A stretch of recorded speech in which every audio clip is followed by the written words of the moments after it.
আচ্ছা, এই বোর্ডটা সব ঠিক আছে? কিরকম মনে হচ্ছে? ঠিক সাজিয়েছ। যদি আমার একটা হ্যাঁ, ওসিডি বলবো না, বাট আমার যখন আমি খেলা শুরু করি, ইনফ্যাক্ট আমি যখন বোর্ডে ধরো বসি, হ্যাঁ, আমার first, it's not superstition, it's not OCD, but আমি চাই যে পিসগুলো যাতে সেন্টারে থাকে আর প্রপারলি যাতে ফেস থাকে। যেমন এটা একটু পার্সোনাল, অনেকেই আছে যারা নাইট হয়তো এরম করে রাখতে ভালোবাসে, তাহলে জানবে যারা কিং সাইডের নাইটটা যখন যাচ্ছে এই দিকে ফেস করে, মানে ইভেন যদি অন্য জায়গাতেও যায় ও জানে এই নাইটটা গেছে। বাট আমি অলওয়েজ এটাকে সোজা রাখতে পছন্দ করি। আর যখন ধরো মুভ দিই যে কোনো, আমি অলওয়েজ প্রেফার করবো এটা যাতে প্রপার হয়, মানে নট লাইক একটা জাহক তাহক করে দিয়ে দিলাম বোঝা যাচ্ছে না।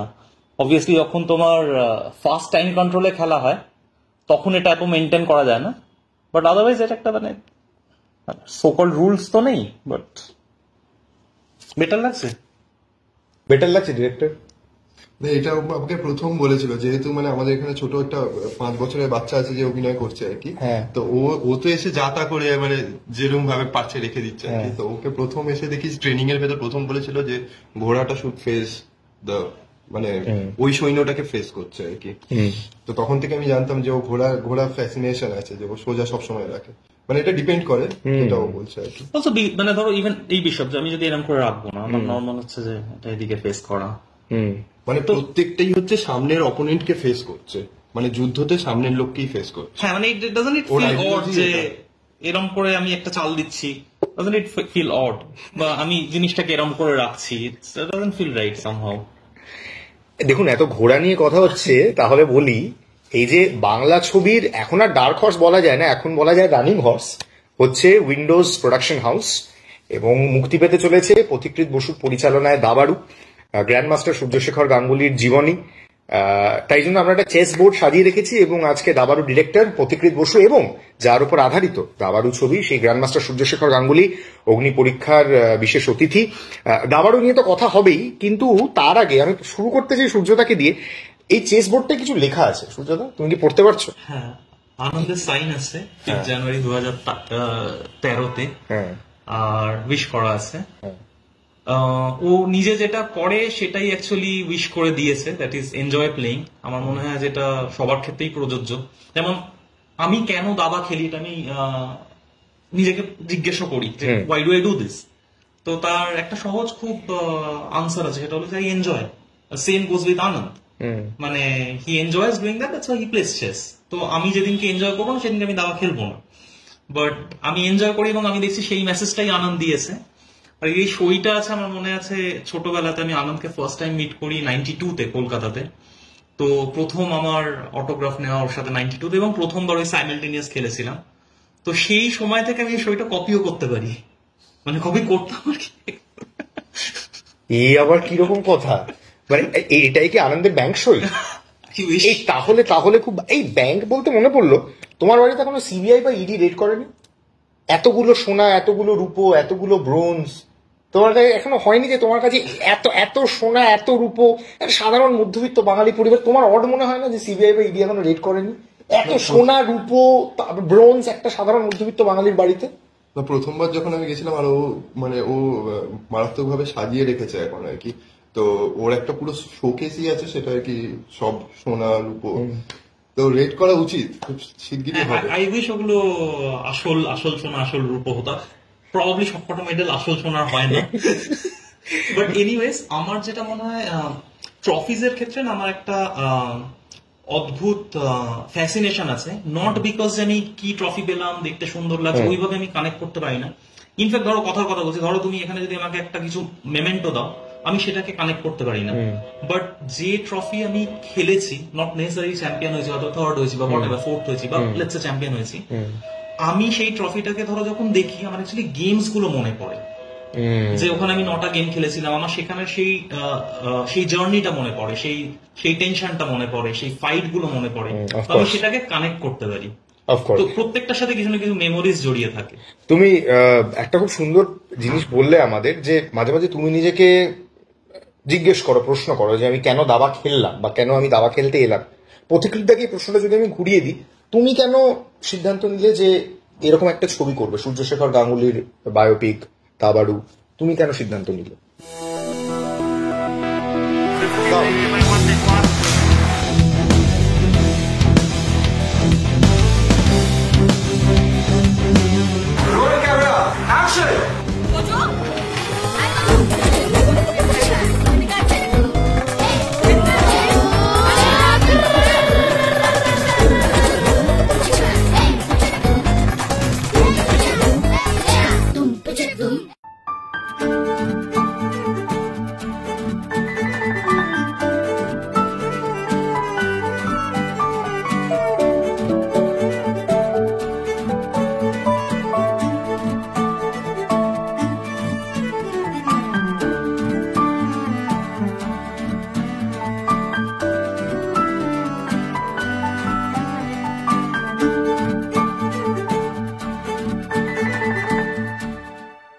এটা প্রথমত বলতে চাই যে আমি যখন প্রথম ইন্ডাস্ট্রিতে এসে, আমি একটা ছোট্ট ইন্ট্রোডাকশন দিচ্ছি, জানি বোর হবে, কিন্তু আমি প্রথম ডিরেক্টর, আমার এরকম ডিরেক্টর খুব ভালো লাগে, খুব ডিসপ্যাশনেট কাজের ব্যাপারে।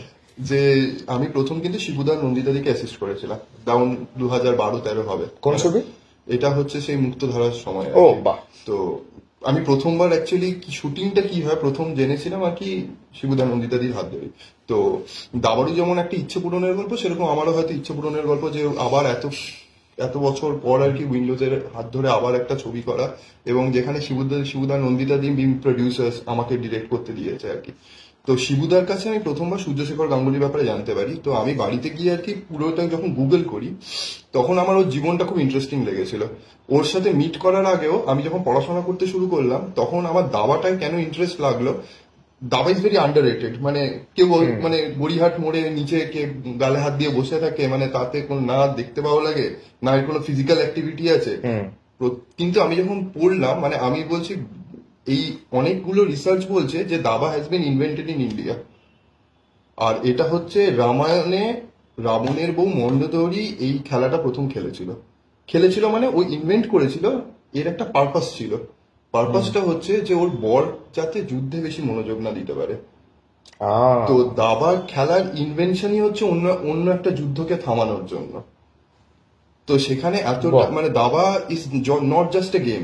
মানে আমি বলছি এখন যেমন যাদের অ্যালজাইমার্স হয়েছে তাদেরকে দাবা খেলাচ্ছে, তাদের স্মৃতিশক্তি ফিরেছে। এখন অনেক জুবিনাইল হোমে এখন দাবা মানে তাদের অপরাধ করার প্রবণতা অনেক কমে গেছে, এবং ইট ইজ প্রুভড।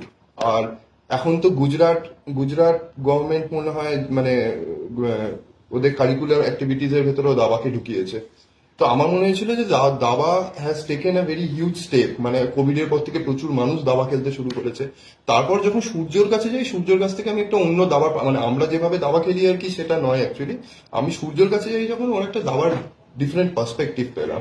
তো সেখান থেকেই দাবা খেলার মানে দাবা নিয়ে সিনেমা করার আগ্রহী হলাম। এবং শিবুদা নন্দিতাদি আই এম মানে ভেরি গ্রেটফুল কে একমাত্র উইন্ডোজই পারে এইরকম একটা ছবিকে প্রডিউস করতে। মানে এবং আমার খুব খুব ইন্টারেস্টিং লাগলো যেটা তুমি বললে, যে যাতে যুদ্ধে বেশি মনোনিবেশ করতে না পারে তাই জন্য দাবা আবিষ্কৃত হয়েছিল। সূর্যদার কাছে এই দেশটা ধরেই যদি আমি যাই, আমার তো মনে হয় দাবা আরো ঘোরতর যুদ্ধ, কারণ এখানে কোনো রক্তক্ষয় হচ্ছে না, কোনো গোলাগুলি চলছে না, একদম সম্মুখ সমরে শত্রু। এই যুদ্ধটা লড়তে যদি আমি জিজ্ঞেস করি গ্র্যান্ডমাস্টার সূর্যশেখর গাঙ্গুলিকে যে তোমার প্রধান অস্ত্র কি, এক, আর দুই হচ্ছে ব্রহ্মাস্ত্র কি? যোগাস্ত্র, ফেলুদার মতো। তো যেটা পত্রিকা যেটা বললো যে দাবা অনেক কিছুতে হেল্প করে, আমার মনে হয় প্রাইমারি যেটা কিছু জিনিস, একটা তো সমস্ত স্পোর্টস শেখায় এটা, সেটা হচ্ছে যে খেলাতে হার জিত আছে, someday you win someday you lose. ফলে রিয়েল লাইফেও তোমার এটা কাজে দেয়, যে আমি ফেলিওরকে অনেক তাড়াতাড়ি আমি মুভ অন করতে পারি, কারণ আমি জানি যে দিস নট দ্য এন্ড। আর সেকেন্ডলি কয়েকটা জিনিস জাস্ট হাইলাইট করতে চাই, যেমন ধরো প্রতীক যেটা বললো যে দাবা খুব আন্ডাররেটেড গেম। তো এখানে একটা ফ্যাক্টর রয়েছে যে ধরো একটা তোমাকে যদি আমি কাউকে যদি ফুটবল বোঝাই, সেই রুলসটা বোঝাতে 30 সেকেন্ডস লাগবে, এবং সে হয়তো কোনোদিন হয়তো ফুটবল খেলেনি। ধরো আমি আমার দিদুকে বোঝাচ্ছিলাম ফুটবল, তিনি হয়তো কোনোদিন ফুটবল খেলেনি, কিন্তু উইদিন 30 সেকেন্ডস তিনি রুলটা বুঝে যাবেন এবং সেটা এনজয় করতে পারবেন। চেসে কিন্তু সেটা সম্ভব না। হাউএভার চেসে আর একটা জিনিস আছে যেটা খুব কম স্পোর্টসে অ্যাভেলেবল। ধরো তুমি টেনিস দেখছো, ক্রিকেট দেখছো, ব্যাডমিন্টন দেখছো, তুমি কি প্রেডিক্ট করতে পারো যে ফেডারার শটটা এক্স্যাক্টলি কি করে মারবে? There is no time, right? তুমি তো যখন বা ক্রিকেটে যখন কেউ খেলছে, তুমি আগের থেকে তুমি প্রেডিক্ট করতে পারছো না, ফলে তুমি প্যারালাল পার্টিসিপেশন করতে পারো না। তুমি ব্যাপারটাকে এনজয় করছো ঘটে যাওয়ার পর, তুমি সেই আর্টটাকে এনজয় করছো। চেসে কিন্তু স্পেকটেটররা প্যারালাল পার্টিসিপেট করে। কারণ আমি যখন খেলছি, তুমি হয়তো তখন এক্স্যাক্টলি আমি যখন ভাবছি কোন চালটা দেবো, ধরো আমি এরকম একটা কিছু একটা চাল দিতে চাইছি, তুমি ভাবছো যে সূর্য কি এটা দেবে নাকি সূর্য এটা দেবে, এবং হতে পারে যে কিছু সময় সেই তোমার থটসটা মিলে গেল, এবং that's not unusual at all. তো সেটার একটা ভীষণ আলাদা আনন্দ আছে। তো যার জন্য যেটা হয় যে চেসের যারা অডিয়েন্স, তারা আবার চেস থেকে যে ফিলটা পায় সেটা আবার অন্য জায়গাতে পায় না। গেটিং ব্যাক টু এই যুদ্ধের ব্যাপার, আমি একটু ব্রডার সেন্সে বলতে চাই প্লিজ। যে ধরো দাবা যদি আমি কাউকে শেখাতে চাই, it's a war game obviously. তো দুদিকেই রাজা আছে, আর কি কি ধরনের গুটি আছে। তোর এখানে ঘোড়া আছে, এটাকে বিশপ বলে ইংলিশে, বাট বাংলাতে আমরা হাতি বলি, তাই তো? হাতি ঘোড়া কেন, বাঘ সিংহ কেন নয়, ভেবেছো কখনো? না তো, কেন না? কারণ যখন আগেকার দিনে যখন যুদ্ধ হতো, বাঘ সিংহ নিয়ে যুদ্ধ হতো না, রাইট? হাতি ঘোড়াতে চেপে যুদ্ধ করতে যেত। সামনে সৈন্য রাখা আছে, এটাকে বাংলায় নৌকো বলে। Nouko was also very important tool, right, ফাইটের জন্য। কারেক্ট। এবং নৌকের তুমি যদি রুকের যদি তুমি শেপটাও দেখো, একটা ফোর্ট্রেস টাইপের শেপ করা আছে। তো আমাদের কাসেল বলে একটা ব্যাপার হয়, ধরো যেখানে কিং আর রুক এরকম এক চালে চলে আসে। সো দিস ইজ আ কাসেল, যেখানে কিংকে প্রোটেকশন রাখা হচ্ছে, যে বেশ কিছু পনের সামনে আছে, কিংটাকে আমি সরিয়ে নিয়েছি একটা জায়গাতে। কিছু সোশ্যাল ব্যাপারও এখানে ইনভলভ। সেটা হচ্ছে কিং অ্যাকচুয়ালি এটা খুব দুর্বল পিস, খুব ইম্পর্টেন্ট পিস, কিন্তু খুব দুর্বল পিস। তার নিজের কোনো ক্ষমতা নেই। মানে সে যদি সত্যি স্ট্রং হতো, তাহলে হয়তো দেখা যেত খেলাতে তাকে আগে নিয়ে যাওয়া হচ্ছে, কিন্তু সেরকম কখনো করা হয় না, সম্ভব না, কারণ he is very weak. In reality সব থেকে বেশি পাওয়ার কিন্তু মন্ত্রীর। আচ্ছা, এইটা কখনো ভেবে দেখেছো যে ইংলিশে কুইন বলে, বাংলায় কেন মন্ত্রী বলে? এটার কারণ হচ্ছে যে শুরুতে এরকম ছিল যে মন্ত্রীরই পাওয়ার, সে যুদ্ধটা চালনা করবে, তার সব থেকে বেশি পাওয়ার। কিন্তু গেম যখন ধীরে ধীরে ট্রাভেল করে ওয়েস্টে গেল, সেখানে কুইনের রাজত্ব, তখন কিন্তু একটা কুইন চেঞ্জ হলো, সেখান থেকে এটা কুইনের জায়গাতে এলো। তোমার একটা কঠিন কাজ দেবো আমি। তোমার এই দাবাড়ুতে এতগুলো স্টার কাস্ট, দীপঙ্কর দে রয়েছেন, চিরঞ্জিত রয়েছেন, এই ঋতুদি আজকে আসার কথা নাকি? ঋতুদি কি আসছে? আসার তো কথা, এখনো তো পৌঁছয়নি। ঋতুদি আমাকে বলেছে যে আমি খুব চেষ্টা করছি, মনে হয় না পারবো। কথা দিয়েছে, মনে হয় আসবে। Let's wait. হ্যাঁ, তো গোয়িং ব্যাক, তো ঋতুদি, চিরঞ্জিত দা, দীপঙ্কর দে, এত রকম স্টার কাস্ট। তো তোমার কাছে নৌকোকে, হাতিকে, ঘোড়াকে, মন্ত্রীকে, এবং সবচেয়ে ইন্টারেস্টিং ব্যাপার যেটা, তুমি এই দাবাড়ুর ছবির গ্র্যান্ড মাস্টার তো তুমি, পরিচালনার ভার তোমার হাতে, পুরোটাকে সাজাচ্ছ তুমি, পরিচালনা করছো তুমি। দর্শক যে ছবিটা আমরা ফাইনালি 10 তারিখ দেখতে চলেছি, সেটার পেছনে সর্বতভাবে পথিকৃৎ বসু। তো কাজটা কতটা চ্যালেঞ্জিং বা কতটা সহজ আমি জানি না, তুমি বলো। না, এই ছবিটা আমার ক্ষেত্রে খুব চ্যালেঞ্জিং, কারণ মানে আমি এই গুটি সিগনিফিকেশনে পরে আসছি। কারণ এই ছবিটা মানে অন্য যখন আমি কোনো ছবি করি বা অন্যান্য ধরনের যখন ছবি হয়, মানে লোকে মূলত ড্রামাতে ফোকাস করে, রোম্যান্সে ফোকাস করে, যেটাতেই ফোকাস করুক। আমি বলছি স্পোর্টস ড্রামা হলেও ইট বিকামস অ্যান, মানে তুমি যদি একটা ক্রিকেট নিয়ে ছবি করো, তোমার কাছে অনেক অ্যাডভান্টেজ আছে শুট করার। কেন আমি বলছি, কারণ তুমি যখন একটা মানে যখন ব্যাটসম্যানের ক্লোজ হচ্ছে, তোমার অন্য অ্যাঙ্গেল আসছে না, তুমি অনেক কিছু চিট করতে পারছো। তুমি দাবাতে তোমাকে পুরো বোর্ডটাই দেখাতে হচ্ছে। মানে আমার একটা সিকোয়েন্স আছে যেখানে 16 জনকে খেলছে, মানে 16 জনের সাথে টাইমার দিয়ে, প্রত্যেকটা প্লেয়ারের কাছে 1 ঘন্টা করে সময়, ওর কাছে 1 ঘন্টা সময় 16 জনকে হারানো। তো এই পুরো সিকোয়েন্সটা is technically correct in the film. আচ্ছা, দাবাড়ুতে একটা বোর্ডও কিন্তু টেকনিক্যালি রং নয়। মানে Surya had a separate team, Samriddha আর অরিন্দম দা বলে যারা ছিল, যারা হ্যাজ বিন, মানে ওরা পুরো ছবিটাই আর কি ছিল, এবং প্রত্যেকটা দাবার দান ইজ টেকনিক্যালি কারেক্ট। তো এইখানে প্রথম কথা হচ্ছে স্পোর্টস, যেখানে এটা এতটা জেনুইন হতে হবে, মানে এটা 19-20 হয়ে গেলে পুরো ছবিটা কেটে যাবে। তারপর হচ্ছে সেখানে একটা ড্রামা আছে, যেহেতু একটা অসহায় মায়ের গল্প, একটা দাদুর তার নাতির ভেতরে ইচ্ছে পূরণের গল্প, একটা বাবা স্ট্রাগেলের গল্প, একটা কোচিংয়ের মতন একটা চরিত্র আছে। তো এইটা না একটা অনসেম্বল কাস্ট, মানে এতগুলো লোক, তার ভেতরে একটা 5 বছরের বাচ্চা কিন্তু আছে।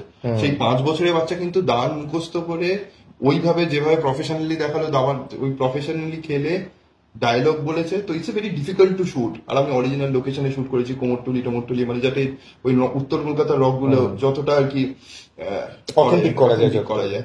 তো it was a very difficult film to shoot, মানে আমার জন্য অন্তত। তুমি এত স্টার কাস্ট হ্যান্ডেল করলে কি করে একসঙ্গে? না, আর স্টার কাস্টের পেছনে আরেকটা কথা বলি, মানে যখন কাস্টিংটা করছিলাম, যেহেতু এটা 80 দশক এবং 90 দশকের গল্প, মেনলি এটা 90 দশকের গল্প, 88 থেকে 90, তো 90 দশকে সেই নস্টালজিয়াটা আমি ক্রিয়েট করার চেষ্টা করেছিলাম। তো ইট ওয়াজ এ ভেরি, প্রথম দিন থেকে আমরা খুব ক্লিয়ার ছিলাম যে এই নস্টালজিয়াটা ক্রিয়েট করার জন্য, মানে চিরঞ্জিত দা 90 দশক কিন্তু হিউজ স্টার, মানে ঋতুদি তখন 90 দশকে চুটিয়ে কাজ করছে, শঙ্কর দা তখন কাজ করছে, তখন টিটো দাও 90 দশকে কাজ করছে। সেই নস্টালজিয়াটা আমরা ক্রিয়েট করার জন্য এতগুলো কাস্টিং কে এক জায়গায় নিয়ে আসে, এটা মারাত্মক সময় লেগেছে। মানে একটু, মানে আমার বলতে গেলে মানে এই ছবিটা প্রায় আমার 1.5 বছর সময় লেগেছে আর কি। বাট ওই আর কি, I am happy with the product. আর এই যে দাওয়ার সাথে সিগনিফিকেশন বলছো, মানে আমি বলছি এটা সিনেমাতেও আছে। মানে আমি বলছি মায়ের কোন একটা ক্রাইসিস ক্রিয়েট হচ্ছে, তুমি ওই সিনের ভেতর দেখতে পাবে কুইনের কোন একটা ক্রাইসিস হচ্ছে। আবার চিরঞ্জিতদা যখন ঢুকছে গেমে, চিরঞ্জিতদার এন্ট্রিটাই হচ্ছে ঘোড়া দিয়ে। অ্যাকচুয়ালি ওকে থ্রু করে ও অ্যাকচুয়ালি ক্লাবে মানে এক্সপোজার পায় আর কি। আর পুরো ছবিটাই একটা সময়ের পর যখন ও প্রফেশনালি খেলতে শুরু করে, দাবার দান আর জীবনের ফিলোসফি, দাবার ফিলোসফি জীবনের ফিলোসফি এক হতে শুরু করে। মানে আমি খুব বেসিক একটা কথা বলছি, মানে ধরো মা এসে বলছে যে আর কোনো উপায় নেই, মানে আর টাকা জোগাড় করতে পারবো না, ছেড়ে দাও, মানে আর হবে না। তখন আমরা অ্যাকচুয়ালি দেখতে পাচ্ছি বোর্ডে আর কি, এই বোর্ডেটা আর কি এক ঘর আগে দাঁড়িয়ে আছে, মানে আর একটা ঘর গেলেই হয়তো পন প্রমোশন হবে, মন্ত্রী হবে। তো এরকম ভাবে দাবাটা না খুব ওতপ্রোত ভাবে জড়িয়ে আছে প্রত্যেকটা সিনে। অফকোর্স। এই এক সেকেন্ড, একটা ফোন আসছে প্রবলেম, সরি এক সেকেন্ড। হ্যাঁ হ্যালো, হ্যাঁ হ্যাঁ হ্যাঁ হ্যাঁ আসছি। আরে ক্যামেরা কাটো, ঋতুদি আসছে। এই আমরা এই আপডেট আমরা কন্টিনিউ করবো, ঋতুদিকে একটু নিয়ে নিই ইন্টারভিউতে। এই কাটো ঋতুদি আসছে। খেলার জগতে দেখবেন মাঝে মাঝে এই অ্যাথলিটরা সারপ্রাইজড হয়ে যান। তো আমরা আজকে সারপ্রাইজড হয়ে গেছি, কারণ দাবারের ইন্টারভিউ আমরা শুরু করেছিলাম পথিকৃৎ বসু এবং সূর্যশেখর গাঙ্গুলিকে নিয়ে। হঠাৎ করে মধ্যমণি হিসেবে আমাদের সারপ্রাইজ দিয়েছেন ঋতুপর্ণা সেনগুপ্ত। এই থ্যাংক ইউ সো মাচ। আমরা জানতাম না যে তুমি সত্যি চলে আসবে, মানে এটা কিন্তু দাবার বোর্ডের মতো যে হঠাৎ করে খেলা চেঞ্জ হয়ে যায়। অ্যাবসলিউটলি। আচ্ছা, এটা কিন্তু আমরা গেস্ট অ্যাপিয়ারেন্স বলছি না, এটা সারপ্রাইজ ভিজিটই বলছি, কারণ সিনেমার ট্রেলারে তোমার যে চরিত্রটা আমরা দেখছি, তোমার যে রোলটা আমরা দেখছি। আচ্ছা, আমাকে একটা জিনিস বলো, এই যে অ্যাথলিটদের নানান রকম স্যাক্রিফাইসের কথা তো আমরা জানি, মানে সূর্যদার স্ট্রাগল, সেটা দাবারু ছবিতে আমরা দেখতেই পাবো, সূর্যদার লাইফ নিয়ে ছবি। কিন্তু তুমি একটা জিনিস আমাকে বলো, এই যে অ্যাথলিটদের পরিবার যারা, তুমি যেমন মায়ের ভূমিকায় অভিনয় করেছো, তো কোথাও গিয়ে কি দাবারুতে অভিনয় করতে গিয়ে ঋতুদি তোমার এটা মনে হয়েছে যে অ্যাথলিটদের যে স্ট্রাগল, তার পরিবারের সদস্যদের, তার ফ্যামিলি মেম্বারদের স্ট্রাগলটা কোনো অংশে কম নয়? মানে মাকেও তো যথেষ্ট স্যাক্রিফাইস করতে হয় ছেলে যাতে গ্র্যান্ড মাস্টার হয়। এক্স্যাক্টলি, কোনো অংশে কম না, বরঞ্চ বেশি আমার মনে হয়। কারণ এই মানে স্পোর্টস এর ব্যাপারটাও একটা তো ইউনিক ব্যাপার, তো সেইটার মধ্যে সেটাকে বোঝা, তার মধ্যে থাকা, তার মানে বাচ্চাটার ভেতরের ট্যালেন্টটাকে উপলব্ধি করা এবং নিজের পুরো এই মানে স্যাক্রিফাইসটা করা, যে ছেলের জন্য আমি আমার লাইফটা ডেডিকেট করলাম, কারণ ওকে আমাকে একজন অ্যাথলিট বানাতে হবে, ওকে আমাকে একজন স্পোর্টস পার্সন বানাতে হবে। তো এই যে একটা সাংঘাতিক টার্ময়েল চলে একটা, মানে তখন মারা কিন্তু তাদের নিজের ক্যারিয়ার বা নিজের জীবনের অনেক আনন্দ সবকিছুর থেকে তারা মানে নিজেদের সরিয়ে রাখে, কারণ জানে যে এখানে যদি মারাও ডিসিপ্লিন না হয়, তাহলে কিন্তু ছেলেদের ওই ডিসিপ্লিনটা সে দিতে পারবে না। তাদের কথা তুমি বললে, সাইলেন্ট স্যাক্রিফাইসের কথা বললে, এই সবকটা কথা কিন্তু তোমার উইন্ডোজের ক্ষেত্রেও প্রযোজ্য। মানে তুমি উইন্ডোজের সঙ্গে, মানে আমি ইচ্ছে সিনেমার কথা দিয়ে যদি শুরু করি, মানে যেভাবে তুমি যুক্ত, আমি বলছি শুধু একজন অভিনেত্রী হিসেবে নয়, একজন স্টার হিসেবে নয়, তুমি একজন প্রডিউসার হিসেবেও যুক্ত, তুমি ফাইন্যান্সিয়ালি ব্যাক করেছো, এবং যেটা তুমি বললে এক্ষুনি যে মানে একটা স্বপ্ন পূরণের জায়গা তো আছেই। মানে শিবু নন্দিতা আজ বাঙালির ঘরে ঘরে একটা ব্র্যান্ড, এবং উইন্ডোজ প্রোডাকশন হাউস এটা একটা ব্র্যান্ড। তো আমার মনে হয় তুমি সেটা নিয়ে যদি একটা কিছু বলো আমাদের, যে what you saw in them that you decided to back. In fact এটাই বলতে আসছিলাম যে আমিও কিন্তু ওই ট্যালেন্টটা শিবুর মধ্যে দেখেছিলাম, এবং যখন ও প্রথম, তখন ও একটা সিনেমাও করেনি, তখন ওর টেলিভিশনেও তখন কিছু কাজ করছিল। ইনফ্যাক্ট ইন্টারেস্টিংলি ইচ্ছেতে কিন্তু তুমি কাস্টে ছিলও না, despite that you back the film. Yeah, because I thought that this film should be made. আমার গল্পটা মানে এমন একটা মানে আমাকে নাড়া দিয়েছিল ভেতরে, সেটাও আমার মার গল্প, এবার সেটাও মার গল্প, এবং আমার মনে হয়েছিল যে আর এই ছেলেটির মধ্যে মানে শিবপ্রসাদের মধ্যে কিছু একটা এমন হিরে লুকিয়ে আছে, এমন একটা ট্যালেন্ট আছে, এই ছেলেটা কিন্তু ফিল্ম ইন্ডাস্ট্রিতে আসতে হবে ওকে, এবং একদিন ও যুদ্ধ জয় করবে। তো ওইটাই মানে ওই সিডটা আমি ওর মধ্যে দেখেছিলাম, সেই সিডটা হয়তো অনেকে আইডেন্টিফাই করতে পারেনি সেই সময়, অনেক প্রডিউসারের কাছে ও গেছিল, করেছিল, মানে আন্ডারস্ট্যান্ড মানে তোরা হয়তো ওই চমকটা বুঝে উঠতে পারেনি, কিন্তু ওর একটা ন্যারেশন, ওর একটা প্রেজেন্টেশন আমি বুঝে গেছিলাম যে এই ছেলেটা কিন্তু একটা মানে মানে game changer of the industry. এবং এখন একটু ঋতু পরিবর্তনের সময়, মানে ঋতুদিকে ছেড়ে দিতে ইচ্ছে করছে না কোট আনকোট, কিন্তু ঋতুদিকে ছেড়ে দিতেই হবে। শিবু নন্দিতা এবং উইন্ডোজ এরা দুজনে কিন্তু, তাহলে আমরা এভাবে বলতে পারি যে বাংলা ছবি ঋতু পরিবর্তন করেছে, মানে যেভাবে আমরা বাংলা ছবিকে যে ধারায় দেখতাম সেটা থেকে একটু তো চেঞ্জ হয়েছে ঋতুকে নিয়ে, ঋতুকে নিয়ে, মানে বলছি ক্যামেরার সামনে ক্যামেরার পেছনে সব দিকেই কিন্তু এখন ঋতু পরিবর্তন। যদিও এই মুহূর্তে একটু কালবৈশাখী হচ্ছে, ওয়েদার ঠান্ডা ঠান্ডা, কিন্তু বাংলা ছবির বাজার গরম করে দিতে চলেছে দাবারু। দেখুন ঋতু পরিবর্তন হয়ে গেছে, এবং দাবার বোর্ডও যেরকম প্রথমে ছিল সুশৃঙ্খল ভাবে সূর্যদা অর্গানাইজ করে দিয়েছিল সেরকম ভাবেই আছে। ইনফ্যাক্ট আমরা কুইনকে ঘাটাতে চাইনি, ঋতু দিয়ে এই ছবির কুইন তুমি নিজেই বললে, তো কুইন আসার আগেই আমরা পুরোটা অর্গানাইজ করে দিই। এমন ভাবে সূর্যদা বলছি মনে হয় যেন প্রত্যেকদিন সকালে এই সময় পড়তে পড়তে চা বিস্কুট খাই সূর্যশেখর গাঙ্গুলির সঙ্গে, ভাবতেও কেমন একটা লাগছে। গ্র্যান্ড মাস্টার সূর্যশেখর গাঙ্গুলি এবং পরিচালক পথিকৃৎ বসু দুজনের সাথে আবার আড্ডায় ফিরি। ঋতু দিয়ে একটা ঝড়ের মতন সারপ্রাইজ এন্ট্রি দিচ্ছ, একদম ঠিকই বলছিলে, মানে এটা সারপ্রাইজ ভিজিট হয়ে গেল আমাদের ক্ষেত্রে। সূর্যদা যেহেতু ঋতুদি ছিল এতক্ষণ, এবং যেহেতু কুইন নিয়ে মা নিয়ে কথা হচ্ছিল, এই সিনেমায় ট্রেলারে অন্তত যতটুকু আমরা বুঝতে পারলাম, মানে correct me if I am রং, মা ছেলের একটা বন্ডিং তুমি কিন্তু ট্রেলারে খুব মানে খুব সুচিন্তিত ভাবে রেখেছো, এবং এটা কিন্তু বারবারই দেখা যাচ্ছে যে মার একটা স্ট্রাগল রয়েছে। একটা সময় ছিল যখন তোমাকে রীতিমতো অর্থ সংগ্রহ করে ইন্টারন্যাশনাল টুর্নামেন্ট খেলতে যেতে হয়েছে, সেক্ষেত্রে তোমার মায়ের ভূমিকা বা মায়ের অবদান, সেটা আমার মনে হয় সেটা যারা পরবর্তীকালে শুধু দাবারু নয়, যারা খেলার জগতের সঙ্গে যুক্ত হতে চাইবেন, সূর্যশেখর গাঙ্গুলির এই পার্টটা আমার মনে হয় তাদের কাছে ইন্সপিরেশনাল হয়ে থাকবে। তো ব্রিজ খেলা হচ্ছে, আমি একটু side step please continue, spontaneously যেটা আসছে। তো ব্রিজ খেলা হচ্ছে প্রত্যেকদিন সন্ধ্যাবেলা। এবার একদিন এক বাবার এক বন্ধু আমাকে আর একটা খেলা শিখিয়ে গেল। তো দাদু, মা, বাবা আর আমি ব্রিজ খেলতে বসেছি সন্ধ্যাবেলা। এবার আমি বললাম শোনো আজকে না একটা নতুন খেলা শেখাবো, বলে 3টে করে তাস সবাইকে ডিল করে দিলাম, দিয়ে ফ্ল্যাশ শেখাচ্ছি, উইচ ইজ সোকল জুয়া। তো সেটি আমার তাস খেলার মানে কেরিয়ারের ইতি হয়ে গেল ওই দিনকে, যে ছেলে এরকম জুয়া খেলছে, জুয়া শিখে গেছে কোত্থেকে, একে অন্য কিছু একটা দিই। সেই থেকে দাবা। তো আমার দাবায় আসার কারণে কিন্তু পার্সিয়ালি রামায়ণ, দেন মহাভারতে অ্যাটেনশন শিফট করলো। তো ফাইনাল রাউন্ড যখন আমি খেলতে যাচ্ছি, মা বুঝে গেছে যে মহাভারত দেখতে চায়। তো মা বললো শোন আমি কাউকে একটা বলে রাখবো, সে কোনো একটা ভিসিআর এ রেকর্ড করে রাখবে। তো রেকর্ডের ম্যাচ কে দেখে, লাইভ দেখতে হবে। তো হোটেলেও বলে রেখেছিল যেখানে আমরা ছিলাম যে বলে দেবে যে টিভি চলে না। তো তারা তাই বলেছে। হাঁটতে হাঁটতে যাচ্ছি টুর্নামেন্ট হলে। এবার হাঁটতে হাঁটতে গিয়ে দেখি একটা বাড়িতে অ্যান্টেনা, সেই আগেকার দিনে যে এরিয়াল অ্যান্টেনা, তো অ্যান্টেনা আছে মানে টিভি আছে, টিভি আছে মানে একটি জিনিস তখন চলবে 9টার সময়, লকডাউন, মানে এই কোভিড এর সময় ছিল অঘোষিত, ওটা অঘোষিত এক্স্যাক্টলি। তো খেলতে গেছি 8:30টার সময় খেলা, আমার খেলা পড়েছে পাঞ্জাবের নবীন জৈনের সাথে। মানে আমার সমস্ত এখানে আমার গেমটাও পার্সিয়ালি মনে আছে। তো কমপ্লিটলি উইন পজিশন, মানে যা খেলবো জিতবো এরকম। এইরকম সময় তিনি ভাবতে শুরু করেছেন। 10 বছরের একটা ছেলে, তার লস পজিশন, সে খুব ভেবে ভেবে খেলছে। আমার তো ক্যালকুলেশন হচ্ছে, আর আমি খুব ভীতু প্রকৃতির ছিলাম যে আমি যে টুর্নামেন্ট হলের যে বড় ঘড়িটা আছে সেটা যে গিয়ে উঠে দেখবো, সেটাও কিন্তু আমি করতে পারছি না। আর আমার 2টো চেয়ার লাগতো, পথিকৃৎ কিন্তু সেটা মুভিতে ইউজ করেছে, কারণ আমার লাস্ট স্কোয়ার অব্দি না হাত পৌঁছতো না, তো আমাকে 2টো চেয়ারে বসতে হতো। তো মুভিতে যে 5 বছরের বাচ্চাকে আপনারা দেখবেন, সেও কিন্তু 2টো চেয়ার নিয়ে খেলছে। তো উইন পজিশন, এবার সে ভাবছে। তারপর যখন চাল দিয়েছে আমি বুঝলাম যে আমি যদি এখন ভালো চাল দিতে শুরু করি আবার ভাববে। আর আমি ভুলে গেলাম যে আমি ড্র অফার করলেও আমি চ্যাম্পিয়ন হয়ে যাই। তো আমি আমার মন্ত্রী খাইয়ে ইমিডিয়েট রিজাইন করে বেরিয়ে এলাম। তুমি এটা মহাভারত দেখবে বলে একটা টুর্নামেন্ট হেরে গেলে, ন্যাশনাল চ্যাম্পিয়নশিপ, এবং সেটা হলে ন্যাশনাল রেকর্ড হতো। আমি ইউএসএ তে ওয়ার্ল্ড চ্যাম্পিয়নশিপ খেলতে যেতাম, আমি বেরোলাম, বেরিয়ে আমি মা বললো কি হয়েছে, আমি রেজাল্ট পড়া হবে, চলো মহাভারত দেখতে হবে। খেলা কি হয়েছে, ও ভাবছিল আমি রিজাইন করে চলে এসেছি। এবার জাস্ট বোঝবার চেষ্টা করে যে মার কি রিঅ্যাকশন হবে, কি রিঅ্যাকশন, এবং সেখানে আমি যদি টুর্নামেন্টটা চ্যাম্পিয়ন হই, it could open up a lot of avenue. প্রচন্ড ঝাড় খেয়েছিল, 0 তাই? হ্যাঁ, আমার মা কোনোদিন আমাকে মারে তো নি, বাট আমি বকুনি আস্তাস খাইনি, মারেওনি ঝাড়েওনি।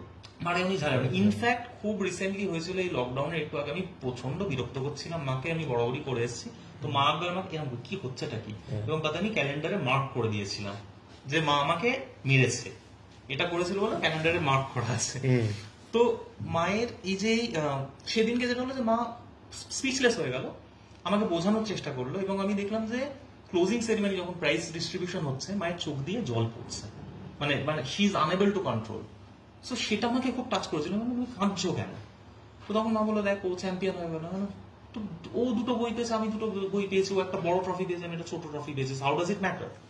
তো তখন মা আমাকে বোঝালো যে এক্স্যাক্টলি কি হোয়াট ওয়েন্ট রং, অ্যান্ড আমার টুর্নামেন্টের জায়গায় রিল্যাক্সেশনের জায়গায় এই ঘটনাতে দুটো জিনিস হলো।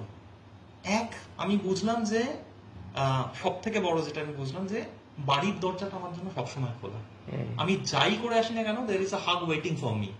তো মা আমার কাছে অলওয়েজ তার বন্ধু হয়ে গেল, এবং এখনো তাই আছে। আর সেকেন্ড, আমি যেটা বুঝলাম যে তোমার নিজের অ্যাকশন, যেটা আমি একটু আগে বলছিলাম যে you have to take your own responsibility. তো সেই বছর তো আমি কিছু করতে পারলাম না, বাট পরের বছর আমার যখন 8 বছর বয়স, আমি আন্ডার-10 চ্যাম্পিয়ন হলাম, আন্ডার-12 চ্যাম্পিয়ন হলাম ন্যাশনাল, আর ওয়ার্ল্ডে আমি 3rd হলাম, ব্রোঞ্জ মেডেল পেলাম। সেখানেও একটা ইন্টারেস্টিং ঘটনা আছে। আমার প্রথম ফরেন ট্রিপ, আর আমি যখন ব্রোঞ্জ পাই, মেডেলের সাথে আমাকে একটা খুব সুন্দর বোর্ড দেওয়া হয়, এই বোর্ডটাই কিন্তু পথিকৃৎ ইউজ করেছে তার মুভিতে। So that's also very nice touch, যে প্রচুর সিন ওই বোর্ডটা নিয়ে দেখানো হয়েছে। নানান হাস কল তোমাকে পরিচালক হিসেবে তো নিতেই হবে, কারণ তুমি যেটা বললে যে একটা তোমাকে সময়সীমাটাও মাথায় রাখতে হচ্ছে, আবার গল্পটা যেন দাবা থেকে সরে না যায়, যেহেতু তুমি ছবির নাম দাবাড়ু এবং দাবা নিয়েই একটা ছবি, সেটা সরে না যায়। তো এই মানে আমি যদি বলি যে সূর্যদার জীবনে যেমন সূর্যদার মা, বা সিনেমায় যেমন আমরা দেখছি ছোট্ট সূর্য জীবনে চিরঞ্জিত চক্রবর্তীর মতো চরিত্র, এই ছবিতে পথিকৃৎ বসুর ক্ষেত্রে ওটা কে ছিল? যে পথিকৃৎ বসুকে সবসময় বলেছে যে চিন্তা করিস না, সব ঠিক হবে, এবং সূর্যদা বলে দের is a hug waiting for me, সারাদিনের শুটিং যেই হোক। তো এই দাবাড়ু ছবিতে পথিকৃৎ বসুর চিরঞ্জিত চক্রবর্তী বা বিশ্বনাথন আনন্দকে, না এই ছবিতে বলতে গেলে যে মানে আমি শিবুদা নন্দিতা দিকে তো আলাদাভাবে দেখি না খুব একটা, মানে যেহেতু আমি তো দুজনই হ্যাজ বিন ভেরি, মানে ওরা দুজন না থাকলে হয়তো এই ছবিটাই হতো না প্রথম কথা। এবং ওর গল্পটা এতটাই ভাস্ট, মানে আমার ডিসিশন নিতে 10 দিন লেগেছে যে অ্যাকচুয়ালি আমি কোথা থেকে কতটা ধরবো, কতটা ফেলবে বিশেষ করে। হ্যাঁ, মানে আমি বলছি ও কিন্তু গ্র্যান্ড মাস্টার হওয়ার পর ওর বিশাল বিশাল অ্যাচিভমেন্ট আছে। আর ও আমাকে প্রথম দিন বলেছিল যে একটা জায়গায়, মানে আমি সিনেমাটা প্রথমে ভেবেছিলাম এমনভাবে শুরু করব যে ও একটা জায়গায় আমাকে প্রথম দিনই বলেছিল আমি ভুলবশত টাটার একটা গেমে আনন্দকে হারিয়ে দিই, তো সিনেমাটা আমি ওখান থেকে শুরু করবো ভেবেছিলাম। যে তো যাই হোক, তো পরে আমাদের ডিসিশন নেওয়া হয়েছে যে কত থেকে কতটা অবধি দেখাবো, এটাও খুব ডিফিকাল্ট ছিল যে ডিসাইড করা।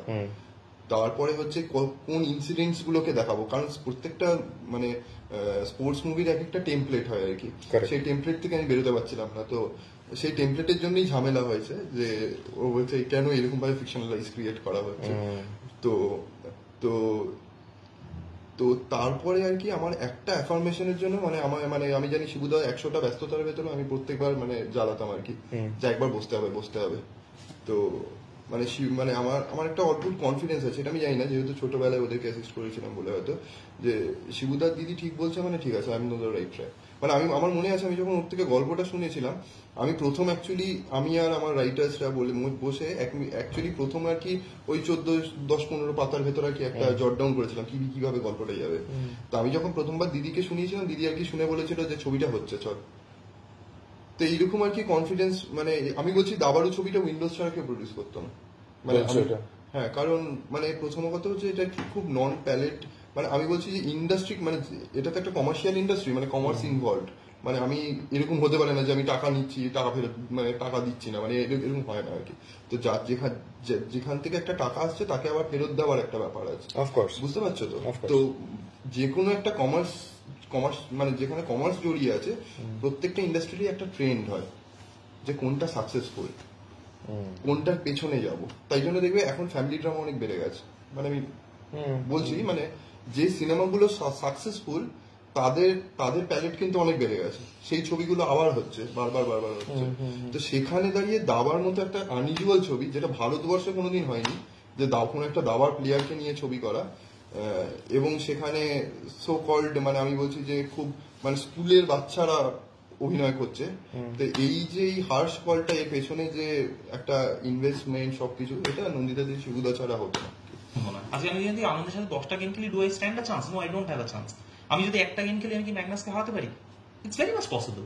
একটা গেমে যে কেউ যে কাউকে হারাতে পারে, but it doesn't prove anything. এবং এটা আমার মনে হয় এটা জীবনের ক্ষেত্রেও প্রযোজ্য, যে জীবনটা কিন্তু একটা ম্যারাথন স্প্রিন্টের মতো, মানে it's not 100 metres, right? So এবং আমার মনে হয় এই যে দাবাড়ু ইন্টারভিউ অগ্নি পরীক্ষার দ্বিতীয় পর্ব, সূর্যশেখর গাঙ্গুলি, গ্র্যান্ডমাস্টার সূর্যশেখর গাঙ্গুলি এবং পরিচালক পথিকৃৎ বসুকে নিয়ে, শেষ জিনিস তোমাকে যেটা জিজ্ঞেস করবো, এই সূর্যদা যেটা বললো, taking a cue from that, মানে এইটা তো একটা লড়াই, এবং দাবাড়ু ছবিটাও তুমি প্রচুর রক্তঘাম ঝরিয়ে প্রচুর পরিশ্রম করে বানিয়েছো। তোমার কি মনে হয় যে কোথাও এই দাবাড়ু ছবিটা যখন বড় পর্দায় উইন্ডোজের ব্যানারে লোকে সূর্যশেখর গাঙ্গুলির জীবনের একটা ছোঁয়া পাবে, তুমি এরকম স্টার কাস্ট বেছেছো, অ্যাকচুয়াল এজের ছেলে মেয়েদের দিয়ে শুট করিয়েছো, দাবা খেলাটাকে এত সুন্দর করে দেখিয়েছো, এবার কি কোথাও cricket, football, hockey, badminton, athletics ছেড়ে এবার দাবার প্রতি লোকের একটা আলাদা আগ্রহ, আলাদা আকর্ষণ জন্মাবে? সেই চেঞ্জটা কি দাবাড়ু আনতে পারবে মানসিকতায়? আমি এখনো বলি যে আমাদের ভেতর দাবা খেলা নিয়ে কিন্তু অতটা উন্মাদনা নেই, মানে যতটা একটা ডার্বি নিয়ে হয়, যতটা ইস্ট বেঙ্গল মোহনবাগানকে নিয়ে হয়। আমি বলতে পারি হয়তো তোমার পাড়ার ভেতরে হয়তো এরকম কোনো ছেলে পাবে যে দাবাটা খুব ভালো খেলে, তাকে তুমি চেনোই না, সামনে গিয়ে কথাও বলোনি, কোনোদিন সেলফিও ওঠেনি। তো আমার মনে হয় যে দাবাড়ু সিনেমাটা দেখার পর অন্তত সেই ছেলেটা রেকগনাইজড হবে। আমাদের পাড়ার ভেতরে কে দাবা খেলতে ভালো পারে তাকে নিয়ে দুটো কথা হবে আমার মনে হয়, মানে এটা আমার ব্যক্তিগত অভিমত। এবং এরকম যদি আমরা তাদেরকেও একটু এনকারেজ করি, তাদের সাথেও গিয়ে যদি একটা সেলফি তুলি, আমার মনে হয় আমাদের পাড়া থেকেও পরে গ্র্যান্ডমাস্টার আসতে পারে। তো দেখা যাক, জীবনের ক্ষেত্রে যিনি সবসময় চেকমেট করে এসেছেন, তাকে নিয়ে একটি গল্প, তাকে নিয়ে একটি ছবি, ছবির নাম দাবাড়ু, মুক্তি পাচ্ছে 10ই মে আপনার নিকটবর্তী সিনেমা হলে। ছবিটা দেখুন, দেখান আমি বলবো না, আমি বলবো জীবন কিভাবে আপনাকে চেকমেট করতে পারে, তার উত্তরে আপনি জীবনকে কিভাবে চেকমেট করতে পারেন, তার জন্য অবশ্যই দেখুন পথিকৃৎ বসুর পরিচালনায়, উইন্ডোজ প্রোডাকশন হাউসের প্রযোজনায় দাবাড়ু।